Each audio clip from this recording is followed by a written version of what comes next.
ఉప ఎన్నికలప్పుడు కరీంనగర్ లో వాళ్ళ భర్త ఏదైతుందో ఎలక్షన్ ఏజెంట్ ఉండే 2004లో వాళ్ళ ఇంట్లో ఉండేవాడు కరీంనగర్ లో. ఏదో గొంతెమ్మ కోరికలు చెప్పాడు, ఇది ఇస్తా అది ఇస్తా అని. ఢిల్లీలో పోయి నెలల తరబడి ఉన్నా ఏం చేయలే. డిఫరెన్స్ ఒపీనియన్ వచ్చినప్పుడు ఆమె బయటకు వచ్చింది. ఆమె ఏదో పోరాటం చేస్తుంది. వాళ్ళ అన్న ఉన్న ఏదైతుందో వాళ్ళ తల్లి అన్నగా తమ్ముడు వంశీ ఏదైతుందో వాళ్ళు విత్ కేసీఆర్ దగ్గర ఉన్నారు. కన్నారావు గారిని పిలువరు, అతని పోడు, అతని వ్యవహారం, అతని వ్యాపారం అతను చేసుకుంటుంది. ఈమె ఏదైతుందో ఈమె కాంగ్రెస్ లో ఉండి ఏదో క్రిటిసైజ్ చేస్తుంది. ఎందుకు చేస్తుంది ఏం జరగలేదు, బట్ అభిప్రాయ భేదం ఉంది. వాళ్ళు కూడా ఏదైతుందో ఈమెను గాని కన్నారావు గారిని ఫంక్షన్స్ కూడా పిలువరు. బట్ రమ్యారావు తల్లిని, రమ్యారావు పెద్ద తమ్ముడు వంశీ ఏదైతుందో ఎవ్రీడే కేసీఆర్ తోటి ఉంటారు. మహారాష్ట్ర కూడా ఇన్ఛార్జ్ ఉండగా మీకు తెలుసు కదా, వంశీ చందర్ ఏదైతుందో వాళ్ళు ఏదైతుందో వాళ్ళ అన్న వాళ్ళ తండ్రి నా దగ్గర ఉన్నాడు, వంశీ కూడా నా దగ్గర ఉన్నాడు. ఎమ్మెల్యే కార్డ్స్ లో నేను దాదాపు 87 to 2005 వరకు ఒకే క్వార్టర్లో ఉంటే 18 సంవత్సరాలు వాళ్ళు కూడా క్వార్టర్లు ఉండేవాళ్ళు. వాళ్ళకి ఉపాధి కోసం ఏదో ఒక సహాయ సహకారాలు అందించాను. ఇప్పుడు దే ఆర్ కంఫర్ట్. వాళ్ళ తండ్రి నాకు మంచి మిత్రుడు అంటే నా క్వార్టర్లో దాదాపు 3-4 ఏళ్లలో ఒక మినిమం ఒక 1 year దాకా నా క్వార్టర్లో ఉన్నాడు. అతను నా క్వార్టర్లో ఉండేవాడు. 43 ఏలో వస్తే ఉండేవాడు. ఆయన అప్పుడు ఫ్యామిలీ ఏదైతుంది ఇక్కడ లేకుండే సిద్దిపేటలో ఉండే. తర్వాత వాళ్ళ పిల్లలు కూడా పెద్ద కొడుకు నా దగ్గర ఉండే. తర్వాత వాళ్ళే క్వార్టర్ తీసుకున్నారు. ఉండి ఫ్యామిలీ అంతా అక్కడనే ఉండి చదివారు వాళ్ళు. ఇది సో కేటీఆర్ అనేది సిస్టమ్ ను బ్రేక్ చేసిండు. దీంట్లో అతనికి కిక్ బ్యాక్ రాకపోవచ్చు, కానీ ఏదైతుందో సిస్టమ్ బ్రేక్ చేసిండు కనుక ఈ కేసులో అరెస్ట్ కావడం అనేది ఖాయం. బెనిఫిట్ జరగకపోవచ్చు, డబ్బులు తీసుకోపోవచ్చు, బట్ ఆర్బీఐ గైడ్లైన్స్ కాదని, ఫెమాన్ కాదని ఏదైతుందో నువ్వు డైరెక్ట్ గా ఇవ్వడం అనేది అవుతుందో, డైరెక్ట్ ఇన్స్ట్రక్షన్స్ అధికారులకు ఇచ్చినావు కనుక ఈ కేసులో అక్యూజ్ నెంబర్ గా అరెస్ట్ కావడం ఖాయం. దాంట్లో ఏ మాత్రం లేదు. ఇక సావనైనా వస్తాను. ఇక ఇద్దరు సంగతి చెప్పిన ఈ రామాయణము వినొచ్చిందా? సత్య క్వశ్చనే లేదు. వినొచ్చిందా? నీవే చెప్పావు, నేనే చెప్పిన ఇంట్రెస్ట్ ఆఫ్ స్టేట్ లా నేను ఇన్స్ట్రక్షన్ ఇచ్చిన అని చెప్పావు. నా మిత్రుడు గ్రీన్ కో కంపెనీ అని చెప్పావు. గ్రీన్ కోనికి 40 కోట్లు ఇచ్చిన, అందరికి ఇవ్వలేదా? మెగా ఇవ్వలేదా అంటున్నాడు. ఇచ్చిండ్రయా, అందరికి ఎంత ఇచ్చిండ్రు, నీకెంత ఇచ్చిండ్రు, ఎందుకు ఇచ్చిండ్రు, నీకు ఎందుకు ఇచ్చిండ్రు? ఇవన్నీ రేపు ఏదైతుందో జాబ్ చెప్పాల్సి వస్తుంది కదా పబ్లిక్. ఇన్ని వేల కోట్ల రూపాయలు ఏదైతుందో మీరు ప్రజాధనాన్ని బడాబాబులకు ఏదైతుందో కాంట్రాక్టర్లకు, పారిశ్రామికులతో బెనిఫిట్ చేస్తూ ఆ డబ్బులు తీసుకొని ఏదైతుందో మీరు పప్పు బెల్లాలకు ఏదైతుందో ఎలక్షన్ లో 30-40 కోట్లు పెట్టి, ఆ ప్రజాప్రతినిధులు కూడా 3 కోట్లు 4 కోట్లు 5 కోట్లు పెట్టి ఎమ్మెల్యేలను ఎమ్మెల్సీని కొన్నారు కదా. పార్టీ మార్పుడు అందరికి డబ్బులు ఇచ్చింది కదా. ఇప్పుడు ఈ కేసులో మీరు అన్నట్టు ఈయన తినకపోవచ్చు, కేవలం ఆర్బీఐ గైడ్ లైన్స్ ప్రకారం డబ్బులు ట్రాన్స్ఫర్ చేశారు. బట్ ఈయన చేయలే ఆర్బీఐ గైడ్ లైన్స్ ను బ్రేక్ అయింది పౌండ్స్ కింద. ఆ ఫెమా బైలాస్ ను ఫాలో కాలే. మరి ఈయనకి బెనిఫిట్ ఏంటంటారు? అంటే ఇల్లీగల్ గా ఏమైనా అన్అఫిషియల్ గా అమౌంట్ అయితే ఈయన అకౌంట్ వచ్చిందే కదా. ఈయన అకౌంట్ కు అమౌంట్ వచ్చిందనేది నేను నమ్మడం లేదు, రాలేదు కూడా, ఎక్కడ ఎస్టాబ్లిష్ కూడా కాదు. రేపు అమౌంట్ ఏదైతుందో 55 కోట్లు స్పాన్సర్ ఏదైతుందో గ్రీన్ కోడ్ బ్రేక్ అయిన తర్వాత గవర్నమెంటే స్పాన్సర్ అయింది. ఆ రేసు రావాలంటే ఎక్స్పెండిచర్ చేయాలి కదమ్మా వాళ్ళకు. ఇక్కడ ఉండే వాళ్ళకి ఏర్పాట్లు కానీ అది కానీ సమ్ రెన్యుమరేషన్ ఏదైనా ఉందో వాళ్ళకు. తో మొత్తం 4-5 రేసులు. ఫస్ట్ రేస్ అయిన తర్వాత ఫస్ట్ గ్రీన్ కో ఉండే, సెకండ్ వాళ్ళు చేతులు ఎత్తేసిండ్రు మేము చేయలేమని. స్పాన్సర్ అమ్మా, స్పాన్సర్ కనుక ఏదైతుందో గవర్నమెంట్ చేసింది. మన ప్రభుత్వం వస్తుంది అని ఓవరాల్ గా రారాజు కదమ్మా, ఆయనే ముఖ్యమంత్రి కదా. ఇది సిస్టమ్స్ ను ప్రొసీజర్స్ ఏదైతుందో ఫాలో కాలే, దాని కింద ఖచ్చితంగా అరెస్ట్ కావడం ఖాయం. కానీ ఎస్టాబ్లిష్ ఏదైతుందో, ఎస్టాబ్లిష్ అంటే అతనికి మనీ బెనిఫిట్ కానీ అది కానీ చేయలేకపోతుంది. ఇప్పుడు ఈయన కూడా ఏదైతుందో ఏసీబీఎమో వాళ్ళు ప్రూవ్ చేయాలి. దీన్ని ఏదైతే నిర్దోషత్వం ఏదైతుందో ఈ ఈడీ ఏదైతుందో ఈయన చేసుకోవాలి ఖచ్చితంగా. నేను అనుకుంటున్నా ఈడీ కేసులో ఇతను వకీలు ఏదైతుందో ఇతను కానీ నీట్ గా బయటకొస్తాడు. ఎందుకంటే ఇతనికి ట్రాన్సాక్షన్ పైసలు రాలా. క్విక్ బో ఏదైతుందో ఒకటి చేస్తే ఇది ఎలక్ట్రోల్ బాండ్ అనేది డిఫరెంట్. ఈ రేసు నుంచి వాళ్ళ నుంచి ఇతనికి డబ్బు ట్రాన్స్ఫర్ అయినట్టు ఎక్కడ కనపడతలేదు మనకు. ఇప్పుడున్న ఎంక్వైరీలో కూడా ఎక్కడ కనుచూపు పేరులో కనపడతలేదు కనుక ఈ కేసు ఏం కాదు, అరెస్ట్ మాత్రం ఖాయం. ఆయన అరెస్ట్ సిద్ధంగా ఉన్నాడు కదా. నేను ఏదైతుందో ఆసనాలు చేసుకుంటా, బయటకు వస్తా, మంచిగా వాకింగ్ మన పాదయాత్ర చేస్తా, అదే మీరు అన్నట్టుగా మొదలు ముఖ్యమంత్రి మెడిటేషన్ చేస్తా, పుస్తకాలు చదువుకుంటా. ఆమె చదువుకుంది కదా, వాళ్ళ చెల్లి చదువుకుంది కదా, జగన్మోహన్ రెడ్డి గారు జైలుకు పోయి ముఖ్యమంత్రి అయ్యాడు. కడిగిన ముత్యంలో బయటకు వస్తాడు. జగన్మోహన్ రెడ్డి గారు ముఖ్యమంత్రి అయిండు, చంద్రబాబు గారు అయిండ్రు, రేవంత్ రెడ్డి గారు అయిండ్రు. నేను ముఖ్యమంత్రి సంతోషం. కానీ ముఖ్యమంత్రిని పోటీ ఏదైతుందో ఆమె జైలుకు వచ్చింది, నీకంటే ముందు పోయింది కవిత, నీకంటే ముందు పోయింది. తర్వాత ముఖ్యమంత్రి అని నిజామాబాద్ లో స్లోగన్స్ ఇస్తున్నారు, నీకేమో ఇక్కడ న్యూ ఇయర్ నాడిస్తున్నాడు. మరి ఇద్దరు ఎవరో ముఖ్యమంత్రి రేపు ఎటువంటి అదైతుందో చూద్దాం మరి. ఎందుకంటే ఆమె కూడా జైలుకు పోయింది కదా, ఆమె కూడా అర్హత ఉంది, ఆమె కూడా జైలుకు పోయినందుకు. నీ ప్రకారం ఆమె కేసీఆర్ బిడ్డనే, ఆమె నీ అంతా తెలివి పడరాలి. ఆమె ఎంపీ అయింది, ఎమ్మెల్సీ అయింది, ఆమె మేధావే. భారతదేశంలో కాదు ప్రపంచంలో బతుకమ్మ అనేదే తెలియదు ఇంతవరకు. ఆ బతుకమ్మ ఆడడం ఎట్లా అనేది నేర్పింది ఆమె. ఎంత మేధావి. భారతదేశం మీద భారత జాగృతి పెట్టి ఇప్పుడు బీసీల కోసం, మీరు మాత్రం బీసీలకి ఏమి ఇయ్యలే, బీసీల కోసం పోరాటం చేస్తుంది. మహిళా రిజర్వేషన్ మీ నాయన మీరు కలిసి, మీ మొదటి కేబినెట్ లో ఒక మహిళ లేదు, రెండోసారి 1.5 years తర్వాత ఆయారాం గయారం ఎవరు మన సత్యవతి రాథోడ్ ఒక మంత్రి, కాంగ్రెస్ మీద గుర్తు మీద గెలిచిన సబితమ్మ ఒక మంత్రి, ఆయారాం గయారం. నీ పార్టీలో ఎవరు మహిళలు లేరు, టికెట్లు లేవు, ఏం లేవు. మహిళా రిజర్వేషన్ పోరాడుతుంది. తో ఆమె భారతదేశంలో పోరాడుతుంది. నువ్వు ఒక తెలంగాణే కదమ్మా, సారీ కేటీఆర్ గారు. మీ భారతీయ జాగృతి దేశమంతా కాదు ప్రపంచమంతా బతుకమ్మ నేర్పింది. నేను అనుకుంటున్నా, నా ఉద్దేశంలో మీకంటే మీ చెల్లెకే అర్హత ఎక్కువ ఉందని నేను అనుకుంటా. ఆవిడ ఇన్ని రోజులు లేని ఇప్పుడు ఎందుకు బీసీ నినాదం తీసుకొచ్చిన తెరపైకి? అదే కదా, రేపు ప్రతిపక్షం ఉంది కదా, బీసీ నినాదం చేసి బీసీ చేసి నేను పోరాటం చేస్తున్నా. బీసీలను నమ్మబలికి అంతకుముందు దళితులను ఎట్లయితే మోసం చేసిండో, అప్పుడు దళితులు ముఖ్యమంత్రులు దళితులకు గిరిజనులకు 3 ఎకరాల భూమి అన్నారు, ఇల్లు లేని వాళ్ళకి 2 bedroom అన్నారు. ఈ రోజు మోసం మాటలు చెప్పి, మోసం మాయ చెప్పి, మోసం హామీలు ఇచ్చి, మీరే 2014లో ఏం హామీ ఇచ్చారు? 3 ఎకరాలు దళితులు గిరిజనులకు అన్నారు కదా, 2 bedroom అన్నారు కదా. తర్వాత ప్రతి మండలంలో ఒక అద్భుతమైన residential school with 25 acres with swimming pool. ఇటు ఈడీ గాని అటు ఫెమా దాన్ని కూడా నిబంధనలు ఏదైతుందో ఆర్బీఐ ప్రకారము transaction out side of India అయింది కనుక ఆటోమేటిక్గా ఇక్కడ ఏసీబీ ఉంది కనుక ఏదన్నా ఒక కేసు ఛార్జ్షీట్ కానీ ఏసీబీ కానీ సిబిఐ కానీ అయినప్పుడే ఈడీ ఎంటర్ అవుతుంది. ఈడీ డైరెక్ట్ కాదు. ఈడీలో కేసు ఎట్లుంటుందంటే, ఈడీలో ఇతను నిర్దోషత్వం ఇతను ప్రూవ్ చేసుకోవాలి. సిబిఐ కానీ ఏసీబీ ఏదైతుందో వాళ్ళు ప్రూవ్ చేయాలి. డిఫరెన్స్ దానికి దీనికి అదే ఉంటుంది. ఇట్లా చాలా ప్రగల్భాలు పలికారు వాళ్ళ కుటుంబం. మోడీ లేదు, గీడీ లేదు, రా రా అంటే ఏదైతుందో వాళ్ళ చెల్లెని తీసుకొని పోయిండు. ఇప్పుడు కూడా ఏదైతుందో ఈ లొట్టపీసు తర్వాత తుప్పలు అని హరీష్ రావు, ఇటువంటి భాష ఏదైతుందో మంచిది కాదు. చదువుకున్నావు, అమెరికాలో 9.5 సంవత్సరాలు మంత్రిగా చేశావు, ఆల్మోస్ట్ ఆర్ ముఖ్యమంత్రి అంత స్థాయిగా డిఫాక్టో చీఫ్ మినిస్టర్ నడిపావు. ఇటువంటి భాష ఏదైతుందో మంచిది కాదు. ఇది ఉద్యమ భాష. గతంలో కూడా ఏదైతుందో చావు అంటున్నో మీరు మీ కుటుంబ సభ్యులు ఎవ్వరు, మీ బంధువులు కానీ మీ మిత్రులు కానీ ఒక్క వ్యక్తి కూడా చావలే. 1200 మంది ఉసురు పోసుకున్నారు, చంపారు మీరు ఫేక్ ఆఫ్ దీక్షలు చేసి. ఈ రోజు ఆయన చస్తా అంటుండు. ఇక వాళ్ళ నాయన దీక్ష, ఇది ఖమ్మం కేసీఆర్ డిసెంబర్ 29 నవంబర్ 29 నాడు దీక్ష.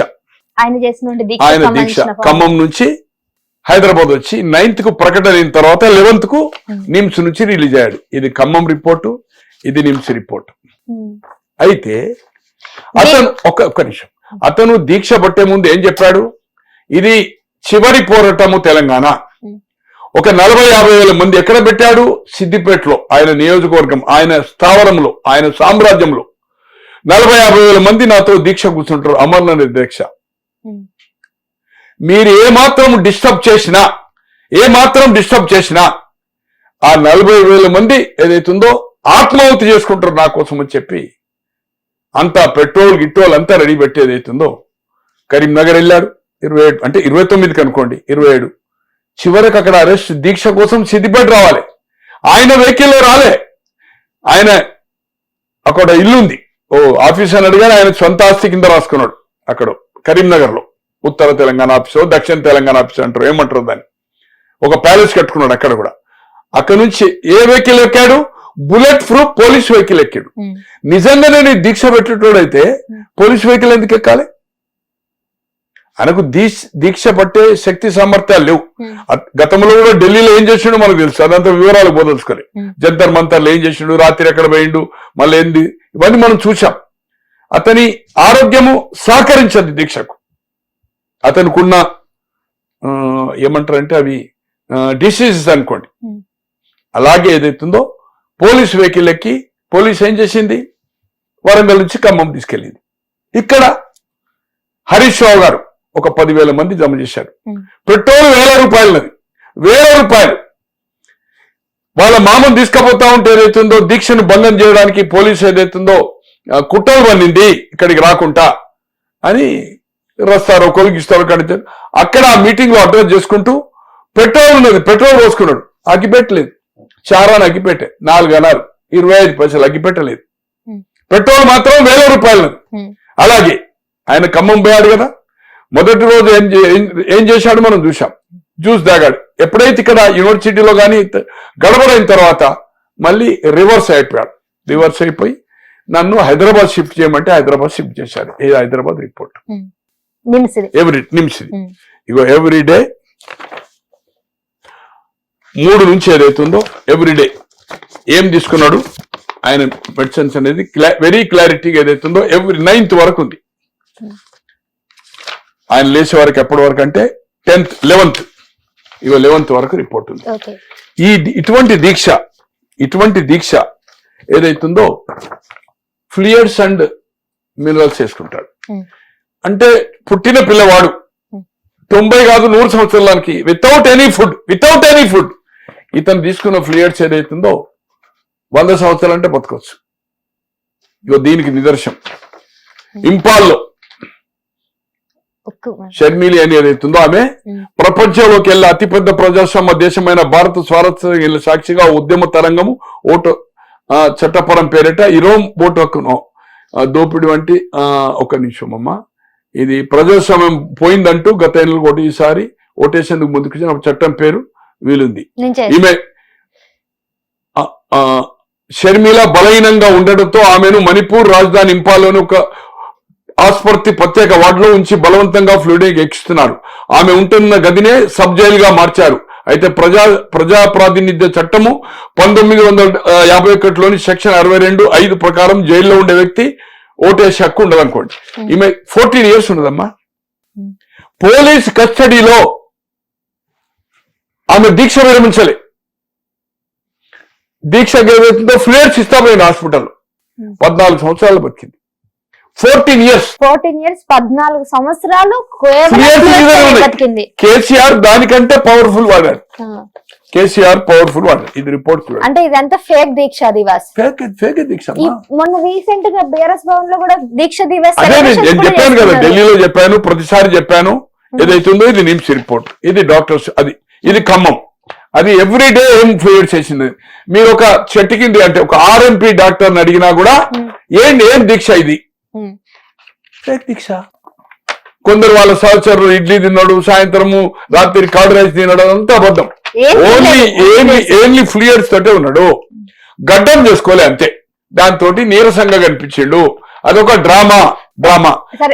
ఎగ్జాక్ట్ ఎన్ని రోజులు ఈ దీక్ష చేశారు ఆయన 29 నుంచి 9వ తారీఖు వరకు, 29 నవంబర్ అంటే 29, 30, 11 days చేశాడు. 11th కు హాస్పిటల్ నుంచి డిశ్చార్జ్ అయ్యాడు. 9th డిక్లరేషన్ 2009 9th నాడు ఆమె బర్త్డే నాడు అనౌన్స్ చేసింది. మళ్ళీ అది రివర్స్ అయిపోయింది. ఇక్కడ సోనియా గాంధీ గారు, ఇక్కడ హరీష్ రావు గారు ఏదైతుందో డ్రామా చేసిండు. నిజంగానే కేసీఆర్ దీక్ష చేసిండు, నీరసంగా ఉన్నాడు, ఆరోగ్యం క్షీణిస్తుంది అనే బులెటిన్ వస్తుంది. డాక్టర్స్ భయపడ్డారు. అప్పుడు రోషయ్య గారికి తెలిసినా కూడా బయటికి చెప్పలే. తెలిసిన చనిపోయిన జయపాల్ రెడ్డి గారికి కేశవరావు గారికి తెలిసిన ఇది బయటకు పొక్కనివ్వలా. అతను ఫ్లూయిడ్ తీసుకుని అతనికి ఏం ప్రాణానికి ప్రమాదం. స్టేట్ ఇంటెలిజెన్సీ ఫెయిల్ అయింది. సెంట్రల్ ఇంటెలిజెన్స్ ఫెయిల్ అయింది. కేంద్రంలో యూపీఏ ప్రభుత్వం మన్మోహన్ సింగ్ గారు, ఇక్కడ కాంగ్రెస్ ప్రభుత్వం రోషయ్య గారు ముఖ్యమంత్రిగా, రాజశేఖర రెడ్డి గారు చనిపోయిన కదా, సెప్టెంబర్ చనిపోయినాక రోషయ్య గారు అయినారు. November 29th, 2009 December 9th declare అయింది. అయిన తర్వాత ఎప్పుడైతే తెలంగాణకు మేము ఆయన రాసిచ్చిన ప్రకారం అసెంబ్లీ తీర్మానం కోసం మేము ప్రాసెస్ స్టార్ట్ చేస్తున్నామని చెప్పేది ఒక అనౌన్స్ చేసి చిదంబరం గారు హోమ్ మినిస్టర్ ఇచ్చారు. దానికి ఏదైతుందో రివర్స్ గా ఆంధ్రులు రాయలసీమ ఆంధ్ర అంటే ఇక్కడ 119 పోతే అక్కడ 175 కదమ్మా ఎమ్మెల్యేలు, 170 మంది మొత్తం రాజీనామా, ఎంపీలు రాజీనామా, మేము సమైక్యాంధ్రనే కావాలా, 170 మంది సమైక్యాంధ్ర కోసమే ఎక్కిపించారు. వాళ్ళందరూ రాజీనామా, మంత్రులు గింతులు అంతా రాజీనామా స్పీకర్ కి సమర్పించాడు. జయ ఆంధ్ర అని అక్కడ ఉద్యమం. ఆంధ్రప్రదేశ్ కలిసి ఉండాలి, లేకపోతే హైదరాబాద్ ఒక విధంగా కామన్ క్యాపిటల్ ఉండాలి, కలిసి ఉండాలి, కామన్ క్యాపిటల్ ఉండాలి. దీని మీద ఏదైతుందో ఇతను ఎప్పుడంటే 23 నాడు రివర్స్ అయింది. డిసెంబర్ 23 డిసిషన్ పెండింగ్ పెట్టింది. ఆంధ్రలో ఒత్తిడికి యూపీఏ ప్రభుత్వం, సోనియా గాంధీ గారు, మన్మోహన్ సింగ్ ప్రధానిగా. అప్పుడు 20 నాడు ఏమిస్తాడు, మూమెంట్ అవుతా ఉంటే 4 లక్షల మంది చచ్చినా తెలంగాణ పోరు ఆగదు, ఆంధ్ర రాష్ట్ర సీఎం కుర్చీ కోసమే సమైక్యాంధ్ర ఉద్యమం అంటే సీఎం కుర్చీ కోసం ఉద్యమం అన్నాడు. మాది బతుకు తెరువు పోరాటము, వారిది బలిసిన పోరాటం ఆయన చెప్పిన ప్రెస్ కాన్ఫరెన్స్. మైకులు విరగొట్టే చంద్రబాబు వారం నుండి ఏమైండు, చంద్రబాబు మాయమైపోయిందని చెప్పిండు. వారం నుంచి చెప్పులు మోయటం ఎందుకు, దమ్ముంటే పార్టీ పెట్టండి, చెప్పులు మోయడు కాదు, పార్టీ పెట్టండి, కొట్లాడండి నాలుగు. కానీ టీడీపీ తెలంగాణ నాయకుల టీఆర్ఎస్ అధినేత సూచన, టీడీపీ తెలంగాణ నాయకులకు టీఆర్ఎస్ అధినేత సూచన. ఈ మాట ఎవరితో అన్నాడు, టీడీపీలతో. టీడీపీ పీఆర్పీ నుండి టీఆర్ఎస్ లో చేరికలు అంటే 4 లక్షల మంది చస్తా అన్నాడు. అప్పటికి కొన్ని వందల మంది వచ్చారు, 600-700 మంది వచ్చారు. ఏది 20 అంటే ఆయన దీక్ష విరమించే వరకు 1 మినిట్ దీక్ష విరమించే వరకు. ఆంధ్రులు ఒత్తిడి వల్ల ఏమంటుండు, 4 లక్షల మంది చచ్చినా తెలంగాణ పోరకు. ఆయననేమో దొంగ దీక్ష చేసిండు. ఆయన అల్లుడేమో పెట్రోల్ పోసుకున్నాడు, అగ్గిపెట్టలేదు, చారాన్ని అగ్గిపెట్ట 25 పైసలు అగ్గిపెట్టలేదు, 1000 రూపాయలు పెట్రోల్ ఉంది. అంటే ఇదంతా డ్రామా. నీ బావ గాని నీ తండ్రి గాని అమాయకులను రెచ్చగొట్టి చంపారు తప్పితే నువ్వు చావవు, నీ నీ తండ్రి చావడు, నీ చెల్లె చావది, నీ అన్నయ్య ఆయన పేరేంది సంతోష్ కుమార్, ఆయన పేరు రాజ్యసభ కదా, మందులు ఇచ్చడానికి రాజ్యసభ చేసిండు కదా, ఆయనకు మందులు కావాలి కదా, దేశమంతా తిరిగితే మందులు టైంకి ఇవ్వాలి, ఆయన రాజ్యసభ చేసిండు, ఆయన 1000 కోట్లు సంపాదించిండు. మీ కుటుంబ సభ్యులు గాని మీ మిత్రులు గాని ఏ ఒక్కడు చావలే. బడుగు బలహీన వర్గాలు ఏదైతుందో దళితులు దాంట్లో బలైపోయిండ్రు. 1200 మంది 1200 మందికి 2014లో తెలంగాణ వచ్చిన తర్వాత మొదటి తీర్మానం చేసి హిట్ టీవీ యాప్, ఇందులో short news, live news, entertainment shows, movies, digital magazines తో పాటు మీ జిల్లా వార్తలను కూడా ఫ్రీగా చూడొచ్చు.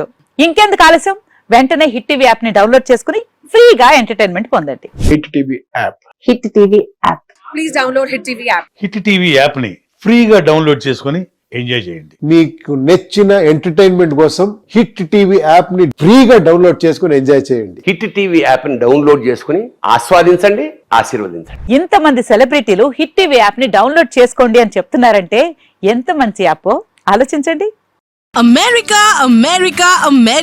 అమెరికాలో చదవాలనుకునే వాళ్ళకి విశ్వసనీయమైన పేరు మన శౌర్య కన్సల్టెన్సీ. UK లో 1 year masters, UK లో 1 year masters, 2 years work permit up to 5 years visa. Contact Saurya Consultancy.